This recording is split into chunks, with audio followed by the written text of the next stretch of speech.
آج lock down کا 26واں روز ہے اور لاہور شہر میں جیسے جیسے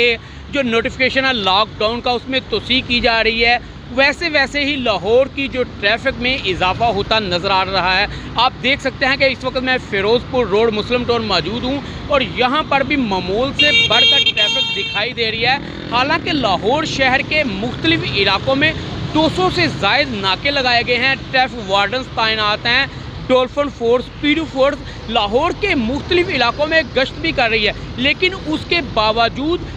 جو شہری ہے وہ گھروں سے باہر نکلے ہوئے ہیں، جبکہ 144 بھی نافذ ہے، لیکن پھر بھی جو شہری ہے گھروں میں محدود نہیں ہے۔ آپ میرے عقب میں بھی دیکھ سکتے ہیں کہ جو ٹریفک ہے وہ رواں دواں ہے۔ سی سی پی ایل لاہور نے واضح طور پر احکامات جاری کیے ہوئے ہیں کہ لاہور کے مختلف علاقوں میں جہاں جہاں ٹریفک زیادہ ہے یا لوگوں کا زیادہ سے زیادہ رجحان ہے وہاں پر لوگوں کے خلاف کارروائی کی جائے، لیکن البتہ جو دفعہ 144 نافذ ہے اس کے باوجود موٹر سائیکلیں بھی بند ہو رہی ہیں، گاڑیاں بھی بند ہو رہی ہیں، رکشے بھی بند ہو رہے ہیں، لیکن اس کے باوجود شہری جو ہے وہ گھروں سے باہر ہیں۔ پولیس نے واضح طور پر پیغام دیا ہے کہ جو افسران موقع پر موجود ہیں جو دفعہ 144 کی خلاف ورزی کر رہے ہیں ان کے خلاف سخت سے سخت کارروائی عمل میں لائی جائے۔ اب تک 1800 کے قریب جو ہے مقدمات لاہور شہر کے مختلف علاقوں میں